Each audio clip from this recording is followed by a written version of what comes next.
It's 6 a.m. Shin Dong-hyuk is forced to line up outside. In front of him, a woman who was caught trying to escape.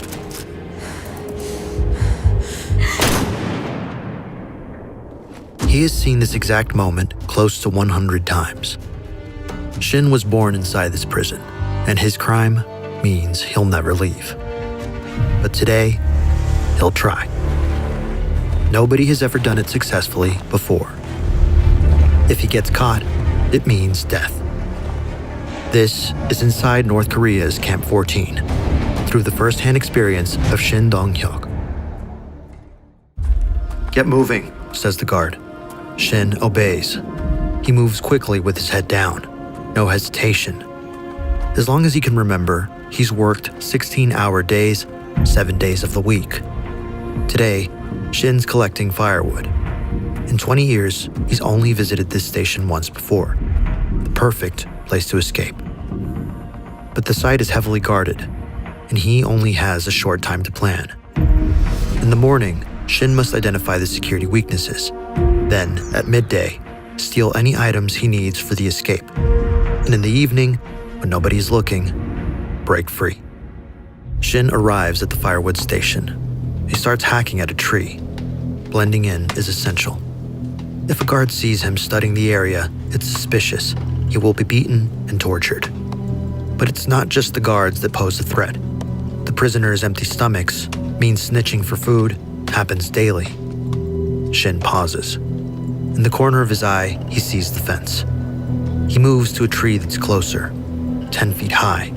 Everyone is told it's electric, though nobody dares to find out. But today, Shin will. He scans the fence, then he notices it, a flaw in the design. But the fence is only one obstacle. Below is a few meters of sand, placed to catch the footprints of anyone who gets close. And in front of that are the guards. It isn't the perfect spot to escape, but one detail here makes it slightly better than anywhere else. It's several miles away from the main prison, the most heavily guarded area where 15,000 captives are separated into different areas. Alongside the forced labor workshops, agricultural farms, coal mines, and textile factories watched under strict surveillance and control, serving the regime's economic and political interests. Escape in these areas would be impossible. Back on the ground, Shin is counting. There's a gap in the guard patrol every 10 minutes. Just enough time to run to the fence without the guards seeing. Shin keeps hacking, but the blunt axes make the work much harder. He has no freedom over the work he does, the food he eats, or the life he lives. But that's just how North Korea works. The founding leaders, Kim Il-sung and Kim Jong-il, are worshipped like gods. Their rules must be followed.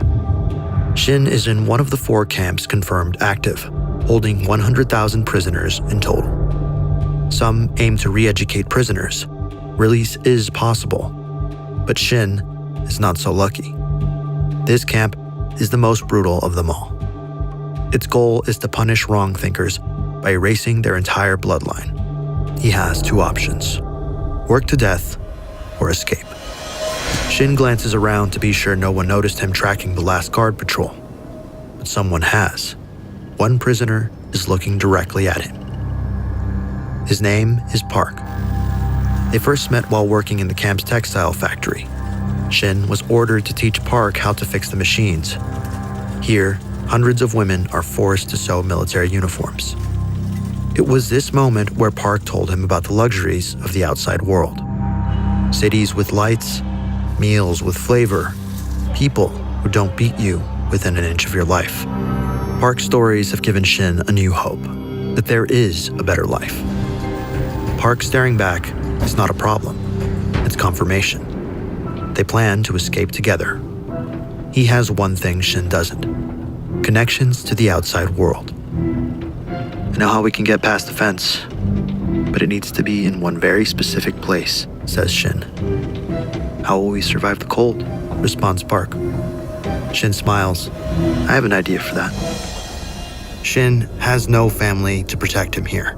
Even if he did, finding them would be impossible. Step 1. they have identified the weakness. Next, they must steal anything they might need.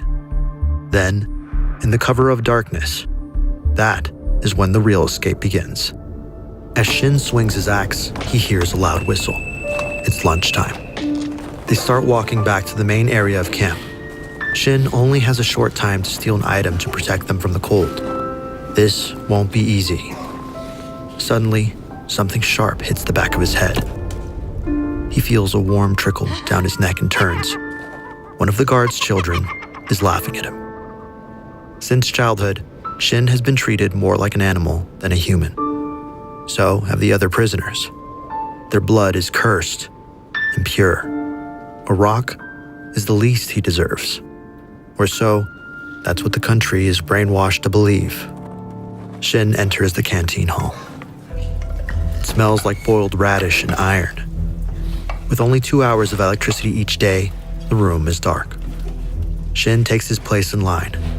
The lack of food means his stomach is constantly in pain. Behind the serving window, a guard ladles slop into tin bowls. It's a watery stew. If you're lucky, a bit of corn or bone. Eating rats is common and often necessary to maintain strength through the winters. After getting his food, he walks to the back of the hall and takes a seat. If everything goes to plan, this is the last time he will ever need to eat here. Shin learned early on to chew slowly, tricking the body into thinking it has eaten more. But today, he needs to be fast. They both sit together, but don't speak. It's not safe. Shin and Park share the same punishment, but not the same reason for being here. Shin's future was sealed before he was born. Many years ago, his uncle escaped across the border to South Korea. For that single act of treason, every family member was thrown here. All Shin has ever known is misery, fear, and sadness. His mother and brother were both executed, and his father is detained in a different part of the camp. Shin stares down at his food. Park stands up and leaves, clearly nervous. The prisoners are only issued one pair of clothes. They are not warm enough at night for North Korea's winter temperatures. If they don't find more clothes, they won't survive long. But lunch ends soon. He doesn't have long. Shin walks to his barracks. He's about to take the biggest risk so far. The buildings are small, the floors are concrete. Up to 50 men sleep in here. Women are segregated in a different area. Everyone sleeps on the floor, without a blanket or pillow. You sleep in what you wear, or you freeze. If you need the toilet, you use the bucket. No paper or soap. Shin kneels by his mat. For days, he's been eyeing a particular prisoner. He works in the textile factory alongside Shin. Because of the man's role as a garment cutter, he's managed to craft himself an extra set of winter clothes. If any prisoners catch him stealing, he will be reported instantly. He must stay out of sight. These warm clothes are the difference between life and death for Shin. While nobody's looking, he slowly walks over to the man's bed and picks up the uniform. Shin dashes into a corner. He slips it under his work clothes. It's slightly too big. Suddenly, a sharp voice echoes through the room. "Inspection!" Shin freezes. Checks are usually random, but maybe they've noticed something. They call them searches, but everyone knows they're about fear. "Line up, hands on heads, now!" Everyone scrambles into position. Shin's hands go up. To the guards, every prisoner is hiding something. The lead guard paces. He points at an elderly prisoner near the door. "You, step forward." The old man obeys. The guard shoves a hand into his clothes, pulls out a cloth-wrapped lump, scrap of food. "It's for my grandson. Please." The guard strikes him before he finishes. A loud crack. The man falls. Another guard steps forward with a metal rod. 10 strikes, then 15. It keeps going. The others stand frozen, heads bowed. No one makes a noise. Shin keeps his eyes on the floor. If they pick him next and see his second uniform, it's over. The guard turns again and points. "You, step forward." Shin's heart jumps. The guard starts searching. First the shoulders, then the arms. Shin's body tenses as the hands slide lower. Then continues to pat down his legs and stops. The guard circles around and looks him dead in the eyes. A long pause. Then, clear. Shin steps back in line. The inspection moves on. Meanwhile, the old man hasn't gotten up. Shin doesn't look long. He knows better. After the guards leave, the escape is still on, but that's only if nobody saw him take the uniform. He can't be sure. Step 2 has been cleared. Only just. The silence in the barracks stays for a moment. Relief, like maybe things are lining up for him. But the feeling doesn't last. In the yard, whispered voices and barked commands. Then across the camp, a bell rings. Afternoon work detail. If everything goes to plan, he will never need to sleep on this concrete floor again. Shin walks to make his way to his afternoon task. On their way to the firewood station, he sees Park. So far, everything's gone as intended, which is exactly what worries him. Smooth plans have a way of falling apart when it matters most. They walk past the execution site, a reminder of what happens when an escape goes wrong.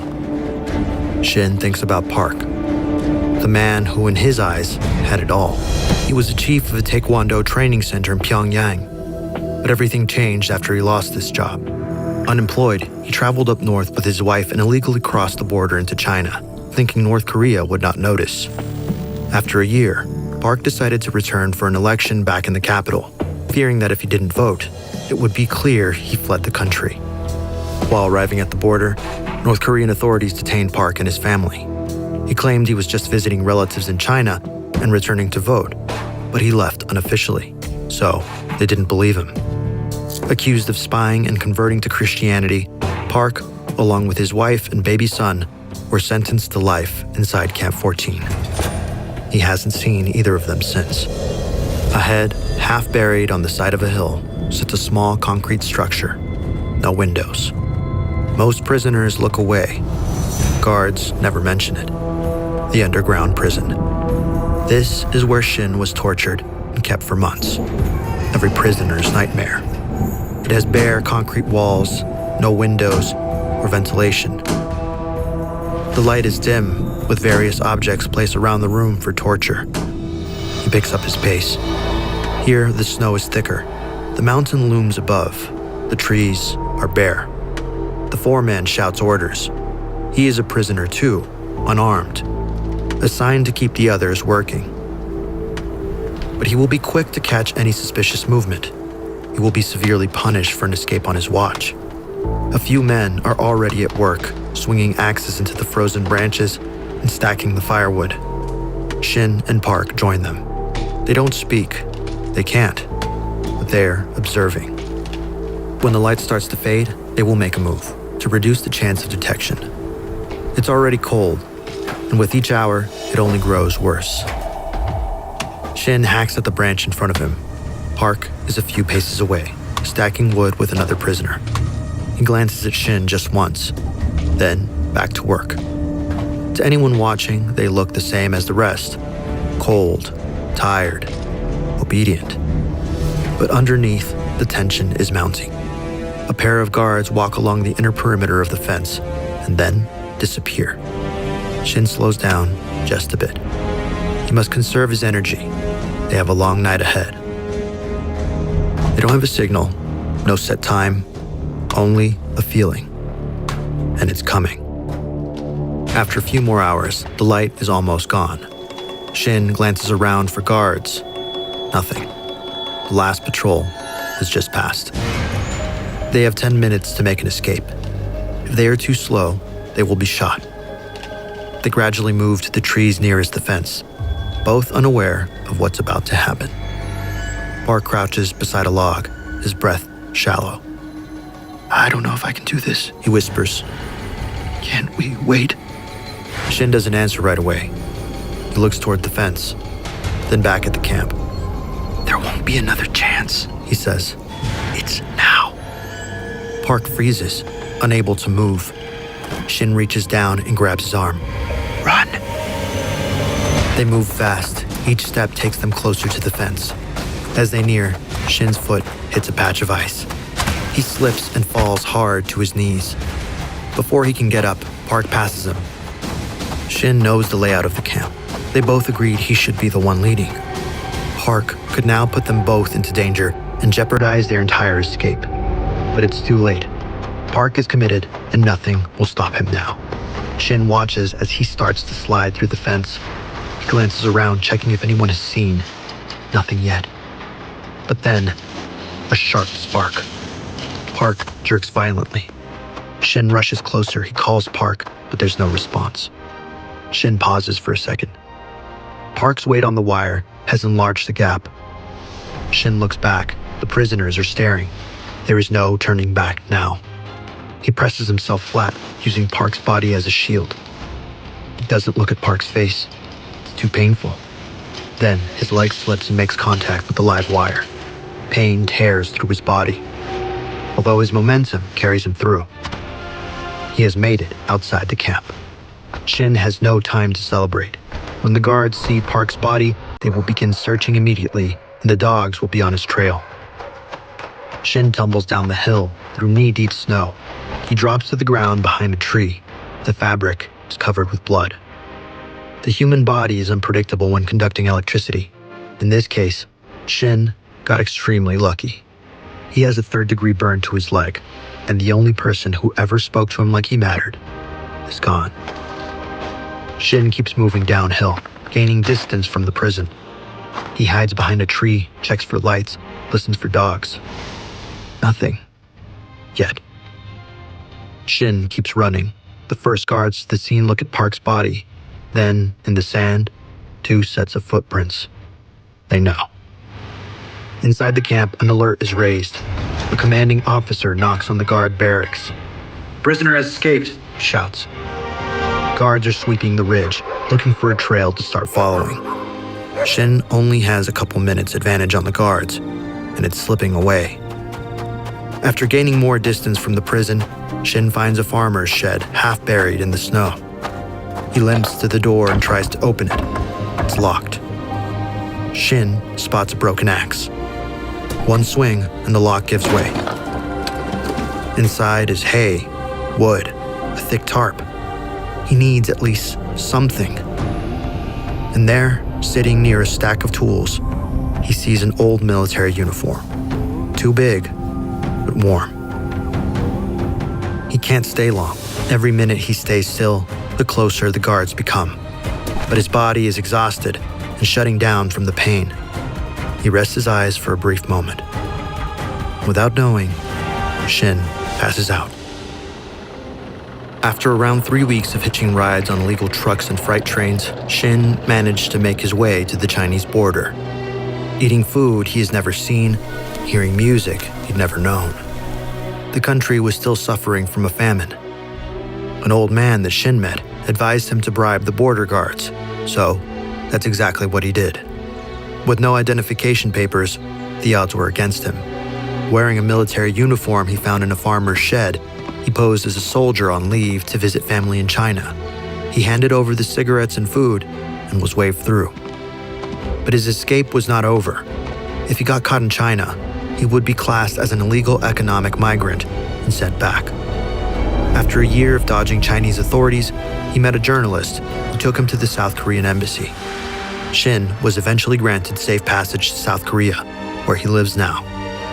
After the book Escape from Camp 14 was released detailing his harrowing journey, Shin became one of the world's most prominent voices, exposing the horrors of North Korea's political prison camps. Today, he has stepped back from the public spotlight, but his story still stands. The only person to ever safely escape Camp 14. Thanks to MyHeritage for sponsoring this video. Use our link below or scan the QR code on the screen to get a 14-day free trial and uncover your family history.